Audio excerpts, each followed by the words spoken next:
Do you like Bethesda games, the bugs that come with them, and Todd Howard? Well, good, because that's not at all what this video's about. This video's about an alternative timeline where the world was remade in fire. A world called Fallout. A place where the most fearsome animal on this rock that we named Planet Dirt would become one of the wasteland's most formidable predators.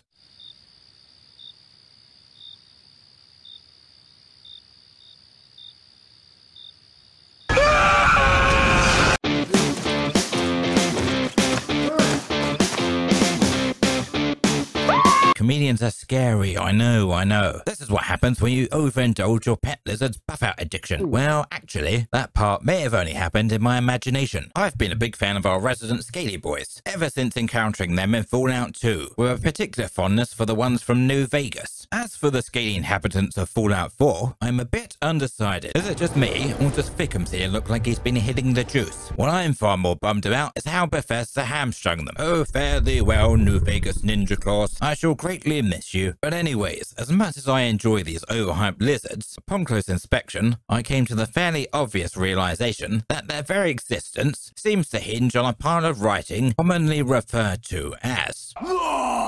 If only Black Isle had cracked open more than a single Wikipedia page, I would not be here today, so it's probably good that they didn't actually. Well, depending on how this video goes, you may end up changing your mind.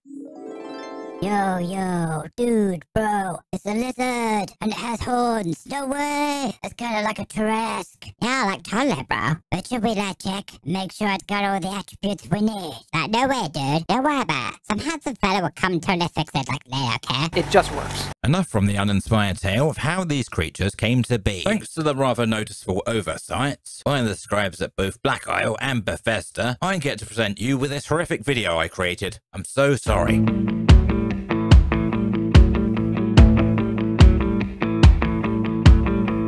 For the purposes of this video, I'm going to be sticking with the most common type of Scaly Boys. Also, no weird abomination, Deathclaws, or whatever this monstrosity is. I mean, what am I even supposed to do with this, really? Many years ago, in a galaxy far away, before the Great War began, wait, not to be mistaken for the Great War in our world, that was kicked off by a student when he bonked Archduke Franz Ferdinand over the head with his textbooks. You know, probably. Students, the incredibly dangerous creatures that come after giant chameleons and Deathclaws. The Great War from the Falloutverse, in a nutshell, is the conflict which began because America was busy saving the day. America, fuck yeah! Which of course led to China responding in a very similar fashion.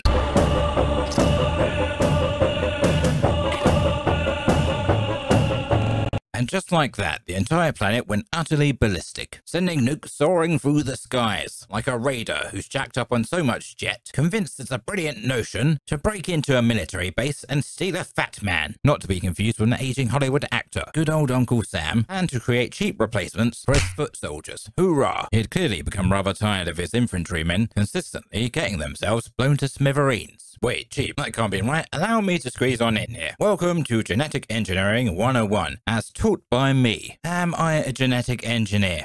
Yes. Can you trust me? Well, I'm a faceless YouTuber, and if you can't trust a faceless YouTuber, then what exactly is this world coming to? Let me provide you with an example of why genetically engineering this abominable creature would be anything but cheap. You may or may not be aware of this, but we've actually had the capability to clone animals since around 2005. Fine, a bit earlier than that, if you count Dolly the sheep. I'll be using the names Rover and Dogmeat interchangeably here. Totally not confusing. You'd like a derpy version of dog meat, would you? That'll cost you 25 grand there, governor, which is already exorbitant for a dog, when you could just allow poor old Rover to rest in pieces and go and purchase a new pet, you fruitcake. Then again, perhaps you would prefer to acquire an Apex clone of dog meat, which would set you back around $150,000. I know, just pocket change really. And when you break it all down, all that's really happening here is that scientists are copying an already existing animal. Unlike genetic engineering, which involves manipulating DNA of organisms to create new forms of life within limits. It's important to note that genetic engineering cannot be used to radically transform one species into another, of course. There'll be no turning elephants into alligators in my laboratory. Thank you very much. Get out! Naturally, this would also drive up the expense. The pre-war world of Fallout was both technologically impressive and utterly dog-sparking backwards at the same time. While they may have had access to fancy dandy Mr. Handy robots and power armor, which seems to be at the cost of everything being bigger. Check out the Pip-Boy. What an absolute brick. Clearly a category 8 danger hazard. The power source for many of these objects are fission batteries and fusion cores. I'd like to see somebody try and fit this in their mobile. If you're unfamiliar with exactly what these fusion thingamabobs are, basically they're nuclear-powered batteries, and nuclear energy continues to be one of the cheapest sources of energy around, even in pre-war Fallout, apparently. You'd think this would be quite the advantage. Nuclear power had even made its way into civilian automobiles. That does explain why I feel like I'm inside a Michael Bay movie every time a car implodes in Fallout 4.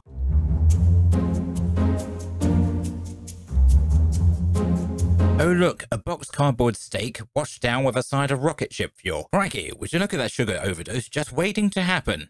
Breakfast of champions, that is. The nutritional value alone will give you a life expectancy of 40. I'm not quite sure if I should be shocked or not that Coke is more available than water. Then again, maybe that's a side effect of the rampant consumerism. That's far from the only one you'd receive if you persisted in chugging down Nuka-Cola. Can't you just savor the delectable taste of those radioactive isotopes? Yummy. Since I don't have much desire to delve too deeply into the economic situation, I shall briefly sum up the state of pre-war Fallout. You've got sugar making up the bulk of daily calories, a six-pack of beer would set you back about $200 and comic books are priced at $40. What, were they running out of trees? Originally, I was going to make a dumb joke about how all the nuclear waste being dumped into the environment granted the trees sentience, or sentience, one of those, reminiscent of the treants from Isengard, causing a mass migration of trees. Yet in such a world, genetically engineering Theme park monsters. is supposedly a cheap alternative to human foot soldiers. How about new? I can't boast that I'm a financial expert. However, I'm fairly certain that in the pre-war Fallout world,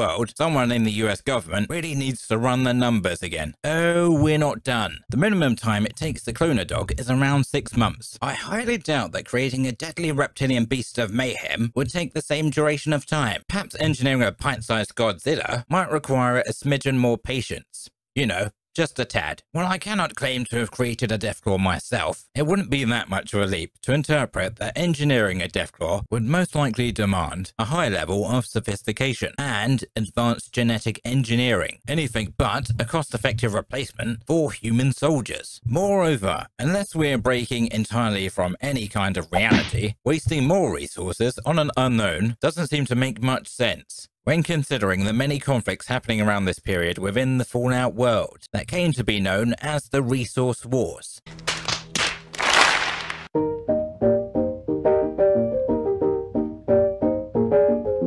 Welcome. In today's lesson, we're going to be learning about reptiles. This is a Jackson's chameleon, one of the world's most recognized chameleon species. Show someone this picture and they'll recognize it. Well, unless they're from the west of England. Oh no, they recognize it just fine. There just might be a bit of a language barrier to get through. That's all. And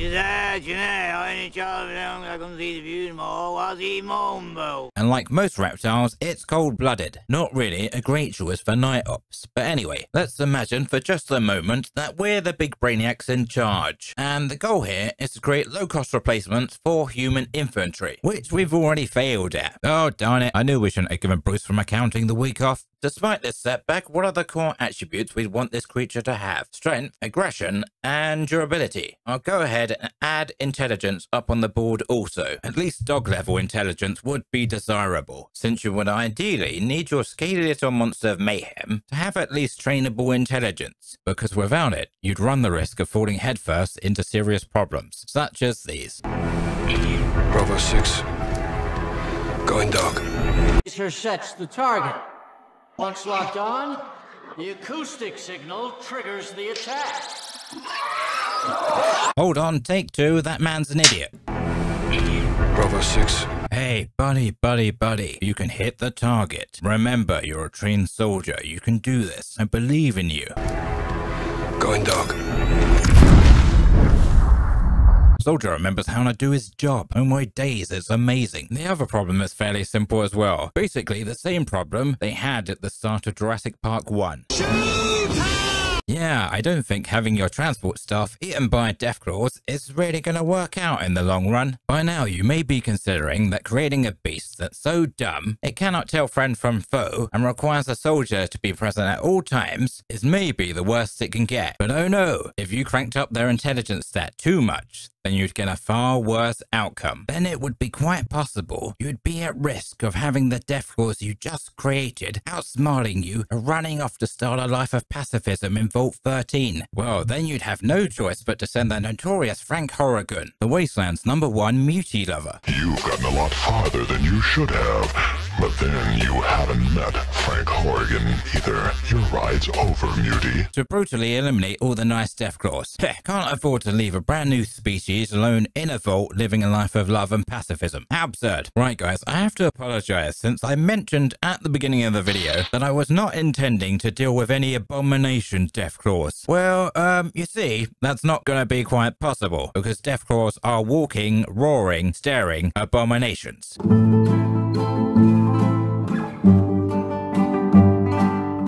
Base animal being the Jackson's chameleon. Well, honestly, that's the only animal we're reasonably sure that's mixed in there. All the other life forms that went into creating Deathclaws are currently unknown. Look, for all I know, there could be a woolly rhinoceros shoved in here somewhere. That would help explain where those massive horns come from, because while the horns of female Deathclaws may curve backwards in a rather intimidating fashion, if we take a gander at our friend the female chameleon, it's a stark contrast. No horns, not a single one. Nada, zilch, zero. The failings that would ensue from adopting the Jackson's chameleon as the foundational animal are a fair few. I shall start with the missed opportunities. First of all, these adorable little creatures boast diabolically superior eyesight, eclipsing not only our own, but most other animals on the planet, perhaps only being outdone by eagles and hawks. Their eyesight capabilities include independent eye movement, allowing it to look in 2 different directions at once. As you might imagine, this sounds like a terrific advantage for detecting both predators and prey. They have 360-degree vision, useful for monitoring its surroundings and spotting potential threats. Turret-like eye structure that permits a wide range of motion and precise focusing on specific objects. Stereoscopic vision. While we also possess this, chameleons can use their independently moving eyes, stereopsis, something, without the need to move their head. Could come in very handy in certain combat scenarios. Lastly, they have a high level of color vision, which is going to trump monochromatic vision in the vast majority of situations. That's black and white vision to the rest of us. I'm sorry, I cracked open a dictionary and now I just can't stop. What ocular wonders grace the fearsome Deathclaw again? Appear to have 2 eyeballs strategically placed in the uppermost cranium region, just like a human's, and a fair amount of animals on this planet, to be honest. I do occasionally find myself perplexed as to why the New Vegas Deathclaws have eyes that are utterly white. One might be forgiven for entertaining the notion that they've recently emerged from an avalanche of sherbet. It's a bit odd if you ask me, not a design choice that I would have made. And as far as I'm aware, they have no infrared or night vision capabilities to make up for the plethora of missed opportunities from the chameleon. The only attribute Deathclaws seem to have from the description when it comes to eyesight is that they may possess long distance vision. Yep, for anyone that's played a Bethesda game, you'll understand that's a maybe at best. Stay calm, you can't see us if we don't move. It must have been the wind. You know, each time you slot another point into stealth, wouldn't it be funny if this is what the enemies were actually seeing from their point of view? Let's move on to the most obvious missed opportunity. Why in the great Harry heck did they not keep a stranglehold on the chameleon's camouflage ability? For Deathclaws, a creature that excels in melee combat but sucks utterly at range, having the ability to blend in with their environment would be very, very good indeed. Yes, yes. Not to mention how enemy combatants would probably brick themselves whenever one of these camo claws peel themselves off a wall like the reptilian incarnation of Solid Snake. Quick note, technically Bethesda did a bit of backpedaling, I guess, when they introduced the handful of chameleon Deathclaws in Fallout 4, as if Bethesda realized, crap, we should have included this ability way back when.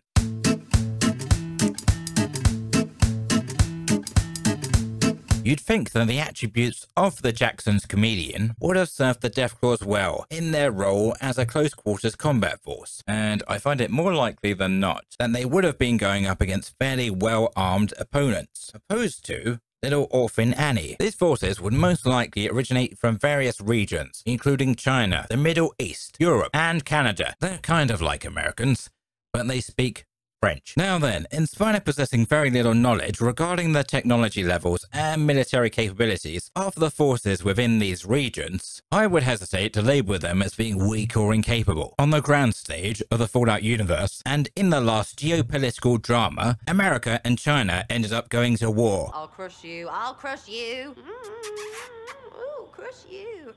You even go to war with a country that doesn't pose a threat. I believe that's just called winning. An ant has no quarrel with a boot. I mean, when your force is toweringly superior, calling it war feels a bit like you're bringing a battleship to a pond. Speaking of differences, while America had created combat-ready power armor, China had to come up with their own version, the Communist Power Armor. Fuck me, why not just name it Commie Power Armor? Drawing a parallel between the two suits, it's as if the T-45 Power Armor, with its cutting-edge technology and sleek design, was crafted by the ingenious mind of Tony Stark. In comparison, Chinese power armor was so far behind the US that you'd think it was being developed by Justin Hammer, or whoever made that flying motorbike. In the 1995 Judge Dredd movie, that was dreadfully awful. I'm sorry.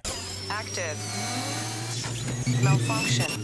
Malfunction. Yours if you can never get it to work. China's pursuit of engineering equally advanced power armor encountered hurdles. Yet, far from signaling defeat, they chose to instead refocus their efforts on developing stealth armor, specifically designed for the completely obvious purpose of rendering the wearer nigh invisible. Sorry to interrupt, I just have an unquenchable desire to point out that there are two versions of Chinese stealth armor. The first version comes with this pointy samurai helmet. Now I know anime scares some people. Check it out.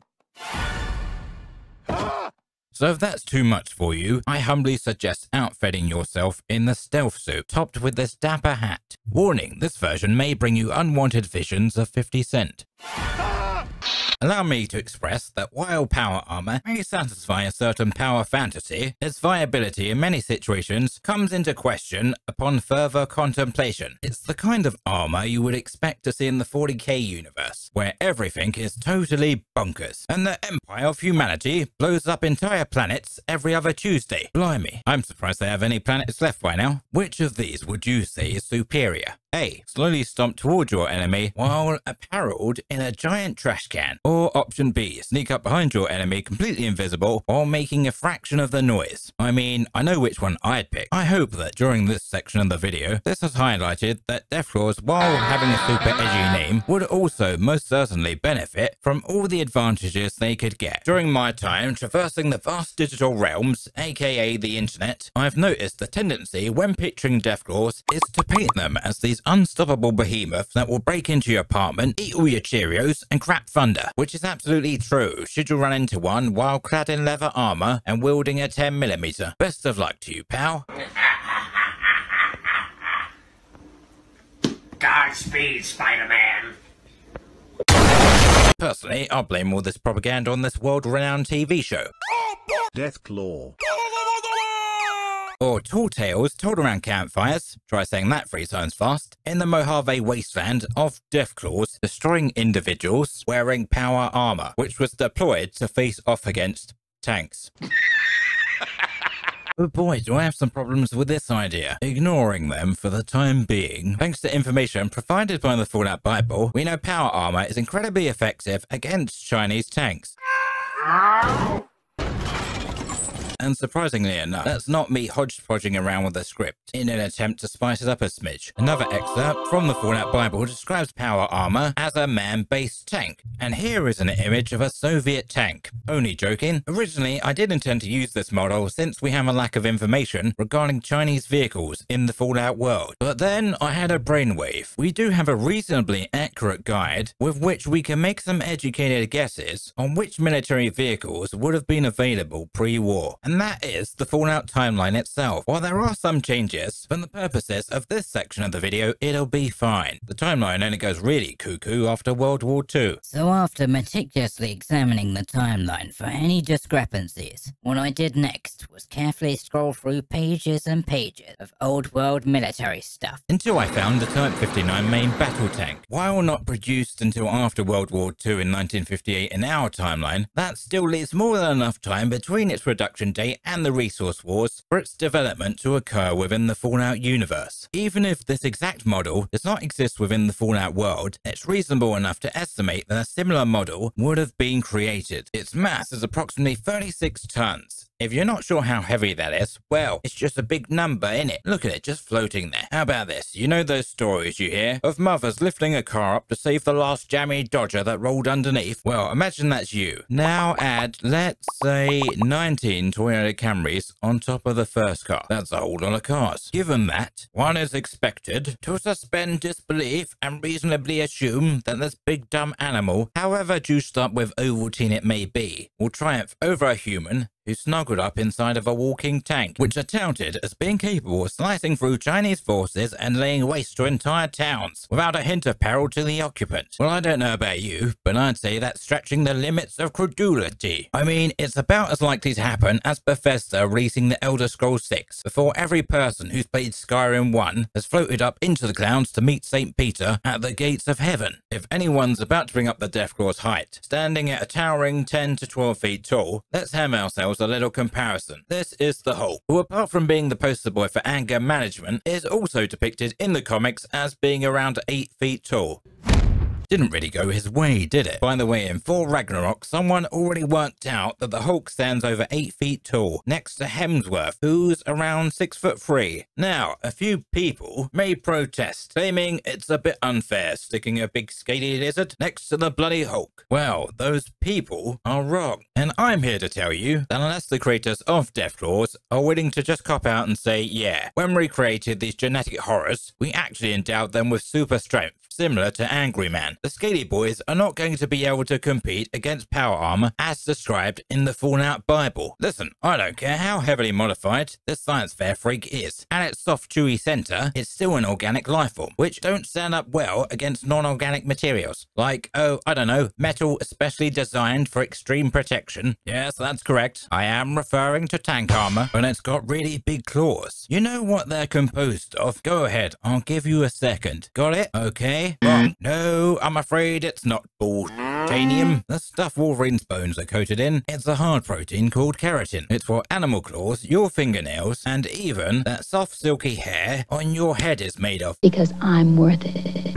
In issue 181 of The Incredible Hulk, Wolverine's claws are forged of diamond-hard adamantium. Who needs bone claws? What a downgrade that would have been. Thanks to his claws being coated in metal, whenever you are eyewitness Wolverine, into Iron Man's armor open like it's a can of Heinz baked beans. Our response is usually something like this. Yeah, I guess that could work. I feel like a particular issue could have been overcome if certain individuals at certain video game companies had just run a few more comic books. Or perhaps not. Even if scientists chose to infuse Deathclaw bones with metal, complications could arise, just like the toxicity problem Wolverine suffers from in Logan. And sure, perhaps scientists could create a custom alloy for this purpose, but yet again that would also drive up the price. If anyone's curious why I have not touched upon the Master and the FEV, the reason is mostly because I consider this a MacGuffin, which is a happy-go-lucky magical bullshit device, quite similar to Doctor Who in his magic box that teleports him through time and space. How does it work? It just works. With that said, let's go back to Fallout 1, where your character bumps into a post-war organization called the Gunrunners. Guess what they do? All jokes aside, they managed to eliminate 10 edge claws in a 2-year period, with weapons they manufactured in a desolate hellscape of a world. Not too shabby. This piqued my curiosity, since the lead of the Gunrunners informs you that despite taking out a few Deathclaws, more keep spawning in, so they have this seemingly endless supply of Deathclaws that keep popping up and regenerating faster than they can make ammo or something, I don't know. And the Deathclaws don't care that some of their pack members keep getting taken out, or they're too stupid to realize what's happening. Oh, and the Gunrunners are doing all this without the use of power armor, considering most of their members are running around in metal armor. Except for the boss, he gets to don some very snazzy combat armor.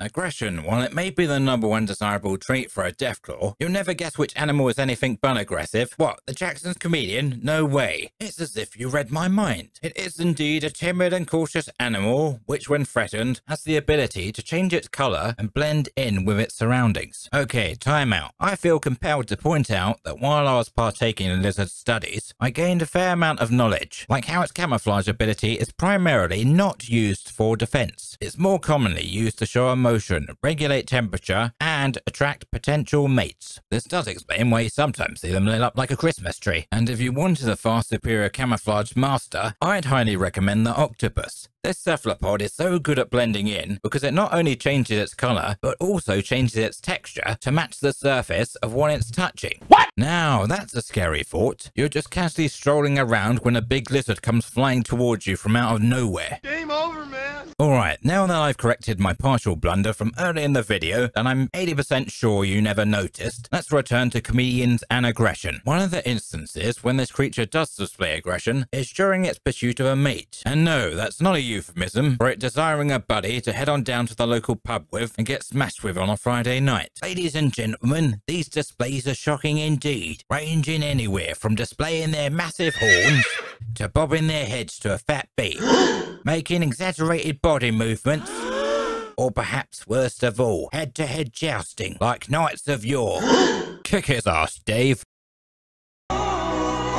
According to Jackson comedian experts, Jackson's comedians do not like to even be held and will reach a point where the animal will stop moving and proceed to close its eyes. Now, believe it or not, but this behavior is not a sign that it's ready to kick back on the couch with you and watch some Netflix. Oh no, quite the opposite. What it's indicating is that it has given up on existence and is preparing for the end. It's ready to be beamed up by Scotty to the great galaxy beyond. How does this clearly fearsome animal fare when it comes to attributes such as strength and durability? Well, it's no Luke Cage. Just look at its little shrimp arms. Oh, so cute, but sadly complete trash in combat. Surely this animal must be Mike Tyson tough. Sadly, no.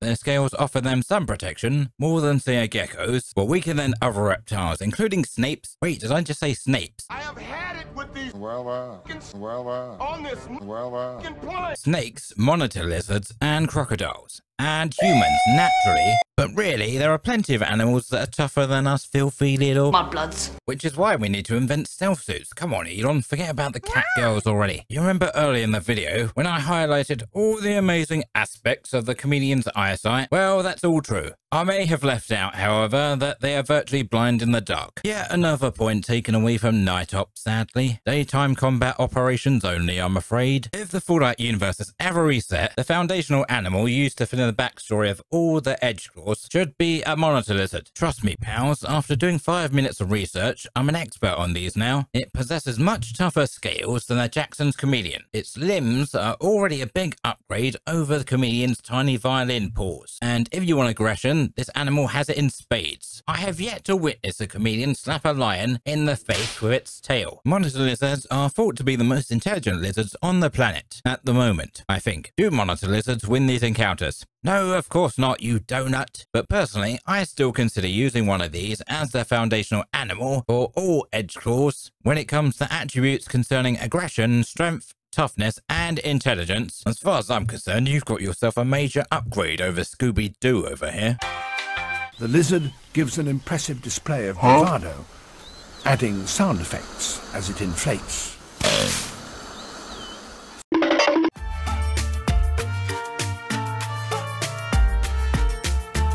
I hope that if you're a Fallout enthusiast like me, you'll recall that Deathclaws have 4 roughly finger-shaped digits and 1 opposable thumb. Deathclaw turnip. Haven't you ever found it curious that these scaly beasts are walking around equipped with opposable thumbs, but all they ever seem to do with them is snatch you up and toss you around like you're a piñata? I mean, seriously, with those dexterous digits, they could be up to something way more unsettling, like casually opening a door you just slammed shut and strolling right into the building after you. But no, I guess that's too much work for Bethesda. Well, okay, to be fair, no enemies in mainline Bethesda titles will follow you through doors. Unless they're a complete stranger, and you happen to make the dreadful mistake of walking 5 centimeters too close to them while in bloody Whiterun. Guards, help! I need a restraining order! So that's it, my video on Deathclaws that should most definitely remain in the fictional universe of Fallout. Because quite frankly, if they tried to exist anywhere else, they would surely implode from the sheer amount of logical inconsistencies. Ah man, that just reminded me of the huge amount of food this creature would require to sustain itself. Nope, I'm done. This is a good place to wrap it up. Thank you for watching, and if you enjoyed the video, give it a like and feel free to subscribe for more bizarre content in the future.